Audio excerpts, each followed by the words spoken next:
Nibandhmala dictation number 16 speed 100 word per minute. Dictation start होगी 5 seconds में। Dictation start. Internet के माध्यम से किसी भी प्रकार की सूचना को कुछ ही मिनटों में प्राप्त किया जा सकता है। इंटरनेट ने लोगों में जागरूकता का संचार कर दिया है। सूचना तक आसान पहुंच के कारण सामान्य जन अपने अधिकारों के प्रति भी जागरूक हुए हैं। यह सरकार की जवाबदेही और पारदर्शिता को बढ़ाता है तथा साथ ही साथ सरकारी योजनाओं के सफल कार्यान्वयन में सहायक है। यह राजनीति एवं लोकतंत्र में नागरिकों की भागीदारी सुनिश्चित करने में मदद करता है। शिक्षा के क्षेत्र में इंटरनेट की भूमिका आज अत्यंत महत्वपूर्ण हो गई है। इसमें बिल्कुल भी संदेह नहीं है कि वर्तमान में लगभग सभी अपनी समस्याओं और प्रश्नों के लिए सर्वप्रथम गूगल का ही सहारा लेते हैं।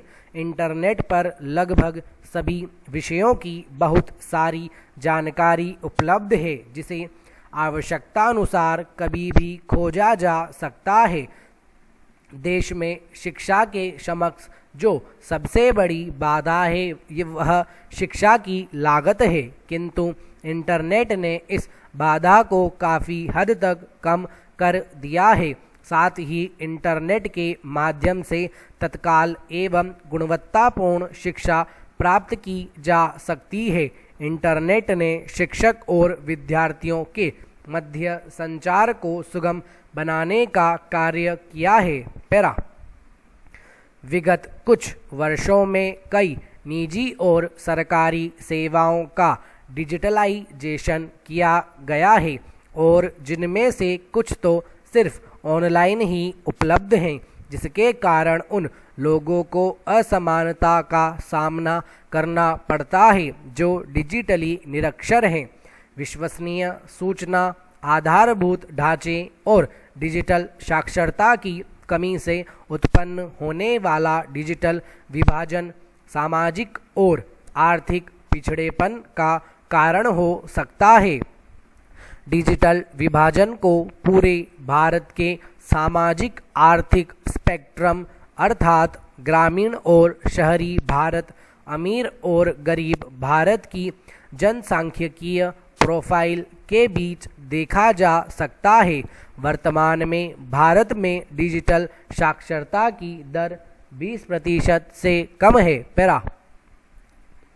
इंटरनेट तक पहुंच के अधिकार को मौलिक अधिकार का रूप देना डिजिटल असमानता को कम करने हेतु उठाए गए कदम के रूप में देखा जा सकता है। साथ ही इंटरनेट तक पहुंच के अधिकार को मौलिक अधिकार का दर्जा देने से अन्य अधिकारों जैसे शिक्षा का अधिकार, निजता का अधिकार और अभिव्यक्ति की स्वतंत्रता का अधिकार आदि को सहायता मिली है। इस कदम से डिजिटल विभाजन को कम करने में भी सहायता मिलती है।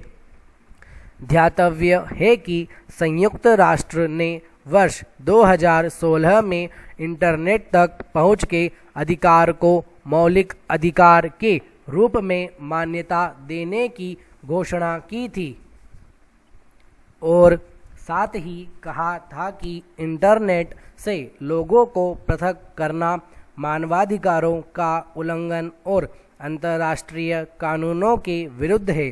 अतः इसे ध्यान में रखते हुए भारत के सर्वोच्च न्यायालय ने 10 जनवरी 2020 को जम्मू कश्मीर में लगी इंटरनेट की पाबंदियों पर रोक लगाते हुए कहा कि इंटरनेट का उपयोग जम्मू कश्मीर के लोगों का मौलिक अधिकार है, जो संविधान के अनुच्छेद 19 के अंतर्गत आता है। इसलिए सरकार इसे अनिश्चित काल तक बंद नहीं कर सकती। पैरा। इस प्रकार इंटरनेट तक पहुंच के अधिकार को मौलिक अधिकार के रूप में केरल हाई कोर्ट द्वारा मान्यता देना तथा सर्वोच्च न्यायालय द्वारा जम्मू कश्मीर में लगी इंटरनेट की पाबंदियों पर रोक लगाना एक सराहनीय कदम है। निश्चय ही यह कदम न केवल मौलिक अधिकारों को सहारा देगा बल्कि यह देश में डिजिटल असमानता को कम करने में भी सहायता करेगा, किंतु इसका पूर्ण लाभ तभी प्राप्त होगा जब इसके समक्ष खड़ी बाधाओं जैसे डिजिटल साक्षरता और डिजिटल इंफ्रास्ट्रक्चर की कमी आदि को समय रहते दूर कर दिया जाए। पैरा बेटी बचाओ बेटी पढ़ाओ एक ऐसी योजना है जिसका अर्थ कन्या शिशु को बचाओ और इन्हें शिक्षित करो। इस योजना को भारत सरकार के द्वारा कन्या शिशु के लिए जागरूकता का निर्माण करने के लिए और महिला कल्याण में सुधार करने के लिए शुरू किया गया था।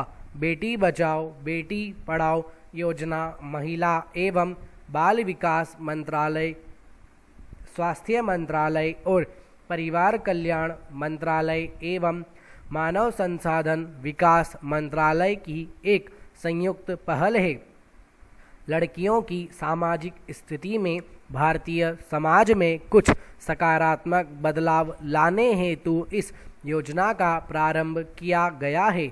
इस योजना का उद्घाटन प्रधानमंत्री श्री नरेंद्र मोदी द्वारा 22 जनवरी 2015 को हरियाणा राज्य के पानीपत जिले से किया गया था। पैरा लगातार गिरता लिंगानुपात देश के लिए चिंता का विषय बन गया है। वर्ष 2011 की जनगणना के बाल लिंगानुपात आंकड़ों के अनुसार प्रति 1000 लड़कों पर 919 लड़कियां हैं, अर्थात प्रति 1081 महिलाओं की कमी।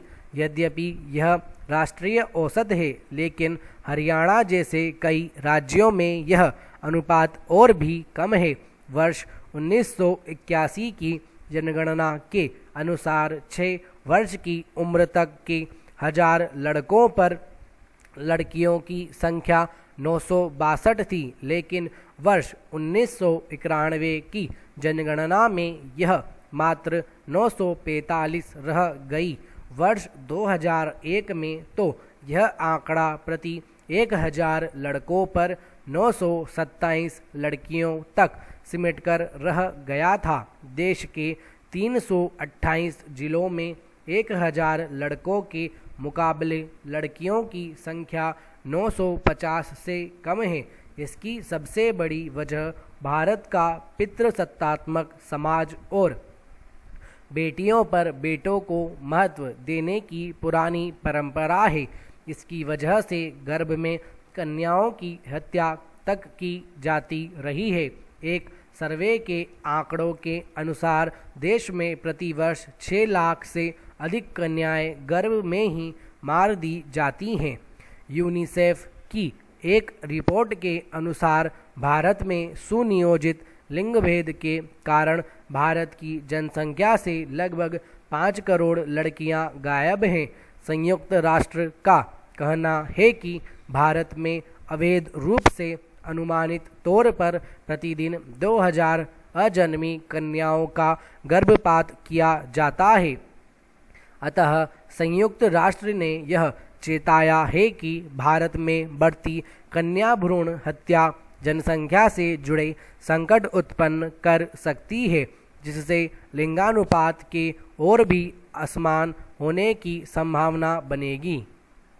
पैरा कन्याओं को बचाने और गर्भ में मारे जाने पर प्रभावी नियंत्रण लगाने तथा उन्हें शिक्षित बनाने के उद्देश्य से प्रधानमंत्री नरेंद्र मोदी ने बेटी बचाओ बेटी पढ़ाओ नाम से लड़कियों के लिए एक योजना शुरू की थी।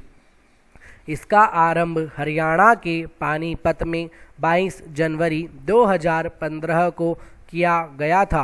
पूरे देश में हरियाणा में बाल लिंगानुपात 834 लड़कियों पर 1000 लड़कों का है।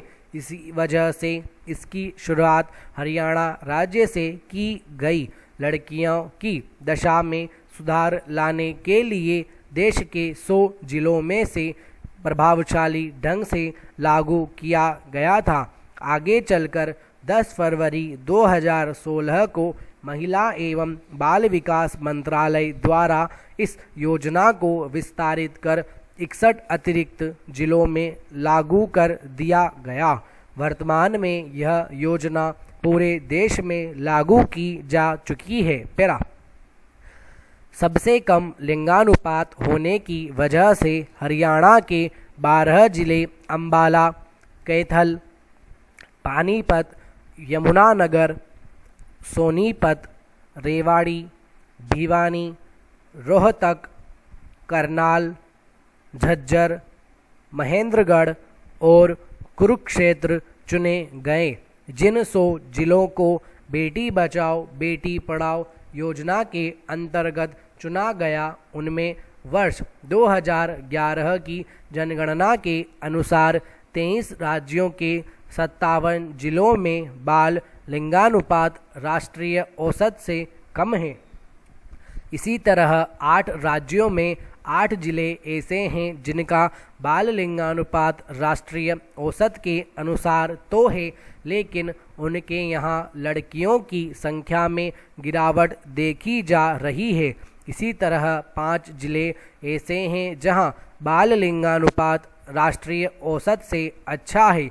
अब प्रश्न यह उठता है कि इस अभियान के लिए इन 5 जिलों को क्यों चुना गया। इसकी वजह यह है कि इन जिलों में बेहतर लिंगानुपात से शेष अन्य जिले प्रेरित हो सकें। पैरा हिंदू परंपरा में पितृ ऋण से मुक्त होने के लिए बेटे के होने की प्रभावी धारणा रही है। इस वजह से यहाँ या तो गर्भ में कन्याओं को मार दिया जाता है या फिर जन्म के बाद से ही उन्हें कई तरह के भेदभाव से गुजरना पड़ता है। साधारण परिवारों में शिक्षा, स्वास्थ्य, सुरक्षा, खान पान, अधिकार आदि दूसरी चीज़ों को लेकर लड़कियों की अनदेखी होती रही है।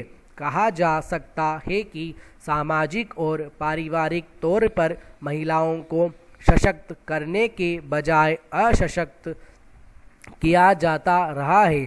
यद्यपि इसी देश में अपाला, घोषा, गार्गी, विद्योत्मा जैसी विदुषी महिलाओं की परंपरा रही है, बावजूद इसके देश में वर्षों से नारियां पारिवारिक और सामाजिक उपेक्षा का शिकार रही हैं। इसी प्रवृत्ति को बदलने हेतु नरेंद्र मोदी ने बेटी बचाओ बेटी पढ़ाओ योजना की शुरुआत की। इसके माध्यम से महिलाओं को सशक्त बनाने और जन्म से अधिकार देने की कोशिश की जा रही है। पैरा इस योजना के अंतर्गत बालिकाओं को बराबरी का अधिकार दिलाने के लिए सामाजिक तौर पर प्रयास किया जा रहा है।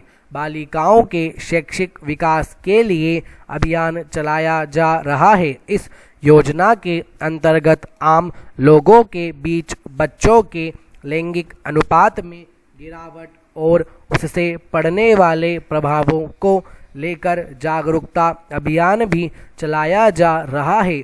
बेहतर शासन की दिशा में लैंगिक अनुपात कितना प्रभावी होगा, इसकी भी जानकारी दी जा रही है।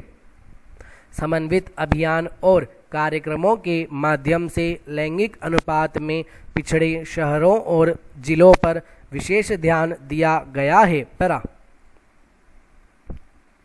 बेटी बचाओ बेटी पढ़ाओ अभियान के अंतर्गत स्वास्थ्य और परिवार कल्याण मंत्रालय भ्रूण के लिंग परीक्षण को रोकने के लिए बने पूर्व गर्भाधान और प्रसव पूर्व निदान तकनीक अधिनियम 1994 को लागू करने और उस पर निगाह रखने का काम कर रहा है। इसके साथ ही मंत्रालय स्थानिक कार्यों की गति बढ़ाने, जन्म का रजिस्ट्रेशन कराने के साथ इन पर नज़र रखने के लिए मॉनिटरिंग समितियां बनाई गईं। इसी अभियान में मानव संसाधन विकास मंत्रालय बालिकाओं के स्कूल में नामांकन, बालिकाओं के स्कूल छोड़ने में गिरावट लाने, स्कूलों में बालिकाओं और बालकों के बीच सहज और समानता का संबंध बनाने, शिक्षा के अधिकार कानून को कड़ाई से लागू करने और बालिकाओं के लिए बुनियादी शौचालय बनाने का काम कर रहा है। पैरा बेटी बचाओ बेटी पढ़ाओ योजना के अंतर्गत लड़कियों की शिक्षा को प्रोत्साहित किया जा रहा है। इस अभियान के अंतर्गत लड़कियों की शिक्षा को सुदृढ़ बनाने हेतु सरकार द्वारा आर्थिक सहायता प्रदान की जा रही है। इसके अंतर्गत प्रत्येक जिले को 5 लाख रुपए दिए गए हैं। इसमें लड़कियों की शिक्षा को बढ़ावा देने वाले 5 स्कूलों को पुरस्कृत किया जाता है। इसी प्रकार इस अभियान के साथ ही माता पिता द्वारा लड़कियों को बोझ न समझने अर्थात उसके भार को कम करने तथा लड़कियों को सशक्त बनाने के उद्देश्य से सुकन्या समृद्धि योजना की शुरुआत की गई है। यह एक छोटी बचत योजना है जो लड़कियों की शिक्षा तथा शादी में होने वाले खर्चों को आसानी से जुटाने में सहायक है। पैरा वर्तमान में इस अभियान का व्यापक प्रभाव हुआ है। इससे समाज में लड़कियों के जन्म और उनकी शिक्षा को लेकर सोच में बदलाव आया है। अतः यही कारण है कि अब महिलाओं में साक्षरता की दर भी बढ़ रही है। इस योजना का ही प्रभाव है कि अब स्कूलों में बालिकाओं के नामांकन में बढ़ोतरी देखी जा रही है। लड़के तथा लड़कियों में भेदभाव कम होते दिख रहे हैं। साथ ही लड़कियों की भ्रूण हत्या में भी पूर्व की तुलना में कमी पाई गई है। पैरा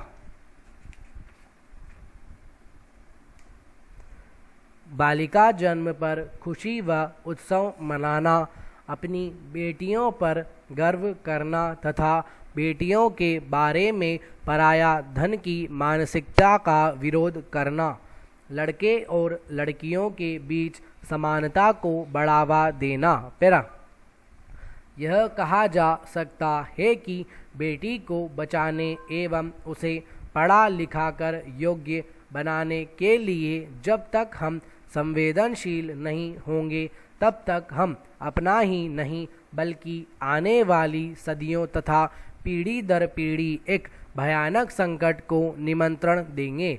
बेटियां देश का भविष्य है। इतिहास साक्षी है कि जब भी स्त्रियों को अवसर मिले हैं उन्होंने अपनी उपलब्धियों को कीर्तिमान स्थापित किए हैं। आज शिक्षा, स्वास्थ्य, तकनीकी, रक्षा, राजनीति आदि क्षेत्रों में महत्वपूर्ण व बड़ी संख्या में अपनी भूमिका निभा रही हैं। भारतीय मूल की प्रथम महिला अंतरिक्ष यात्री कल्पना चावला हो या सुनीता विलियम्स, इंदिरा नूई हो या साइना नेहवाल, सभी ने अपने अपने क्षेत्रों में भारत का नाम गौरवान्वित किया है। लेकिन यह सब तभी संभव हो सका जब उन्हें बचाया एवं पढ़ाया गया। पैरा निजता का अर्थ है कि कोई व्यक्ति स्वयं को किस हद तक दुनिया में बांटना चाहता है। यह किसी व्यक्ति के संदर्भ में कुछ जानकारियां छिपाने या उन्हें गुप्त रखने तक ही सीमित नहीं है। निजता वह अधिकार है जो किसी व्यक्ति की स्वायत्तता और गरिमा की रक्षा हेतु आवश्यक होता है। वस्तुतः यह कई अन्य महत्वपूर्ण अधिकारों की आधारशिला है। निजता का अधिकार हमारे लिए एक आवरण की भांति है जो हमारे जीवन में होने वाले अनावश्यक और अनुचित हस्तक्षेप से हमें बचाता है। यह हमें अवगत कराता है कि हमारी सामाजिक, आर्थिक और राजनैतिक स्थिति क्या है। वह निजता ही है जो हमें निर्णित करने का अधिकार देती है कि हमारे शरीर पर किसका अधिकार है। वर्तमान परिप्रेक्ष्य में निजता का महत्व और भी बढ़ गया है। सामान्य रूप से निजता में दो पक्ष आते हैं। एक वह जिसके बारे में निजी जानकारियां मांगी जा रही हैं और दूसरा वह जो निजी जानकारी मांग रहा है। कठिनाइयां तब पैदा होती हैं जब निजी जानकारियां राज्य द्वारा मांगी जाती हैं। यही कारण है कि आज निजता के अधिकार को लेकर बहस हो रही है। समय समय पर निजता के अधिकार पर प्रश्न उठते रहे और सर्वोच्च न्यायालय विभिन्न मामलों में इसकी व्याख्या करता रहा है। पैरा वर्ष 1954 में एक एम शर्मा बनाम सतीश चंद्र मामले में उच्चतम न्यायालय ने कहा था कि अमेरिका के संविधान की तरह भारतीय संविधान में निजता को मौलिक अधिकार के रूप में पहचान नहीं मिली है। इस मामले में अपराध प्रक्रिया विधान 1892 की धारा 95 की वैधता को चुनौती दी गई थी, जिसमें राज्य को छापेमारी का अधिकार प्राप्त है। वर्ष 1962 में खड़क सिंह बनाम उत्तर प्रदेश मामले में इसी तरह का प्रश्न उठा कि उत्तर प्रदेश पुलिस नियमन के अंतर्गत निगरानी का अधिकार वैधानिक है या नहीं। उच्चतम न्यायालय ने इसे संविधान के अनुच्छेद 21 जीवन व व्यक्तिगत स्वतंत्रता के अधिकार के अंतर्गत अवैध घोषित किया और स्पष्ट रूप से कहा कि चूंकि निजता एक संविधान प्रदत्त अधिकार नहीं है, इसीलिए किसी के आने जाने पर नज़र रखना जिससे निजता का अतिक्रमण होता हो, मौलिक अधिकारों का हनन नहीं है। इस पर न्यायमूर्ति के सुब्बाराव ने असहमति जताई। उन्होंने स्पष्ट किया कि व्यक्तिगत स्वतंत्रता के अधिकार का अर्थ केवल घूमने से नहीं बल्कि निजी जीवन में भी हस्तक्षेप से स्वतंत्रता है। भले ही मौलिक अधिकारों में निजता को सम्मिलित नहीं किया गया हो, किंतु फिर भी यह व्यक्तिगत स्वतंत्रता का एक अभिन्न अंग है। पैरा वर्ष 2012 में केंद्र सरकार ने निजता के अधिकार व डीएनए प्रोफाइलिंग विधेयक 2007 के अंतर्गत न्यायमूर्ति एपी शाह की अध्यक्षता में एक समिति का गठन किया था, जिसे इन दोनों मुद्दों पर अपनी राय देनी थी। समिति ने स्पष्ट रूप से अनुशंसा की कि ऐसा कोई कानून बनाने से पहले निजता के अधिकार का एक मजबूत कानून निर्मित करना चाहिए। वर्ष 2013 में सर्वोच्च न्यायालय में आधार की संवैधानिकता को चुनौती देते हुए एक जनहित याचिका दायर की गई। न्यायमूर्ति चेलमेश्वर की अध्यक्षता वाली 3 जजों की पीठ ने 11 अगस्त 2015 को निर्णय दिया कि आधार का प्रयोग केवल सार्वजनिक वितरण प्रणाली और एलपीजी कनेक्शनों के लिए ही किया जाए। पैरा कुछ ही दिनों पश्चात तत्कालीन मुख्य न्यायाधीश एचएल दत्तू की अध्यक्षता वाली खंडपीठ ने मनरेगा सहित कई अन्य योजनाओं में सुधार के प्रयोग की अनुमति दे दी। तत्पश्चात शीर्ष न्यायालय में एक और याचिका दायर की गई कि क्या आधार मामले में निजता के अधिकार का उल्लंघन हुआ है और क्या निजता एक मौलिक अधिकार है। संविधान का भाग 3 जो कुछ अधिकारों को मौलिक मानता है में निजता के अधिकार का वर्णन नहीं किया गया है।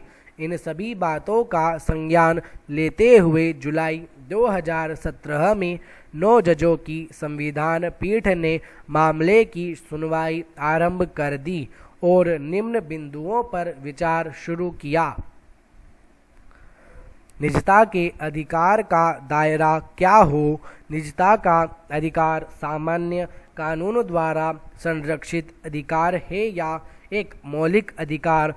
निजता की श्रेणी कैसे तय होगी? निजता पर क्या प्रतिबंध है? निजता का अधिकार समानता का अधिकार है या फिर अभिव्यक्ति की स्वतंत्रता का पैरा? 9 जजों की संवैधानिक पीठ ने सूचना के बारे में कहा कि सूचना की निजता के अधिकार का ही एक रूप है। निजता को न केवल सरकार से वरन गैर सरकारी तत्वों से भी खतरा है और पीठ ने कहा था कि हम सरकार से ये सिफारिश करते हैं कि डाटा की सुरक्षा हेतु समुचित व्यवस्था की जाए, जिसके पश्चात सरकार द्वारा डाटा को पूर्णतः सुरक्षित करने की दिशा में 12 अंकों के आधार नंबर के स्थान पर 16 नंबर की वर्चुअल आईडी प्रदान करने की बात कही गई। सरकार द्वारा यह कदम आधार डाटा के लीक होने की खबर के बाद उठाया गया, जिसमें यह कहा गया कि UIDAI हर आधार कार्ड की एक वर्चुअल आईडी तैयार करने का अवसर देगा।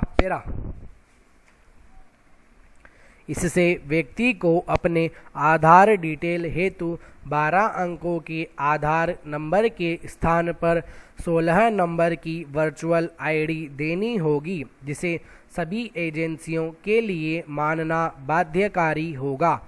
UIDAI व्यक्ति को स्वयं की वर्चुअल आईडी बनाने की सुविधा देगा, जिसमें प्रत्येक आधार नंबर के लिए टोकन जारी किया जाएगा तथा इस टोकन के आधार पर ही एजेंसियां आधार डिटेल को सत्यापित कर सकेंगी। 24 अगस्त 2017 को उच्चतम न्यायालय ने देश के प्रत्येक नागरिक को प्रभावित करते हुए अपने ऐतिहासिक फैसले में निजता के अधिकार को संविधान के अंतर्गत मौलिक अधिकार घोषित किया। अपने फैसले में उच्चतम न्यायालय ने कहा कि जीने का अधिकार निजता का अधिकार और स्वतंत्रता के अधिकार को अलग अलग करके नहीं अपितु एक समग्र रूप में देखा जाना चाहिए। न्यायालय के शब्दों में निजता मनुष्य के गरिमापूर्ण अस्तित्व का अभिन्न अंग है। यद्यपि संविधान में इसका उल्लेख नहीं है, तथापि निजता का अधिकार वह अधिकार है जिसे संविधान में गढ़ा नहीं गया बल्कि मान्यता दी गई है।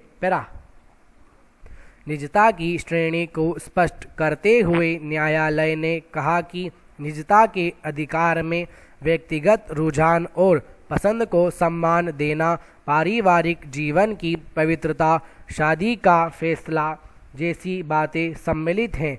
किसी का अकेले रहने का अधिकार भी उसकी निजता के अंतर्गत आएगा। निजता का अधिकार किसी व्यक्ति की निजी स्वायत्तता की सुरक्षा करता है और जीवन के सभी अहम पहलुओं को अपने तरीके से निर्धारित करने की स्वतंत्रता देता है। न्यायालय ने यह भी कहा है कि यदि कोई व्यक्ति सार्वजनिक जगह पर हो तो इसका अर्थ यह नहीं कि वह निजता का दावा नहीं कर सकता। अन्य मूल अधिकारों की भांति ही निजता के अधिकार में भी युक्तियुक्त निर्बंधन की व्यवस्था लागू रहेगी, लेकिन निजता का उल्लंघन करने वाले किसी भी कानून को उचित और तर्कसंगत होना चाहिए। न्यायालय ने कहा कि निजता को केवल सरकार से ही खतरा नहीं है बल्कि गैर सरकारी तत्वों द्वारा भी इसका हनन किया जा सकता है। अतः सरकार डाटा संरक्षण का पर्याप्त प्रयास करे। न्यायालय ने सूक्ष्म अवलोकन करते हुए कहा है कि किसी व्यक्ति के बारे में जानकारी एकत्र करना उस पर काबू पाने की प्रक्रिया का पहला कदम है। अतः ऐसी सूचनाएं कहाँ रखी जाएंगी, उनकी क्या शर्तें होंगी, किसी प्रकार की चूक होने पर जवाबदेही किसकी होगी, इन सभी पहलुओं पर गौर करते हुए कानून बनाया जाना चाहिए। स्टॉप।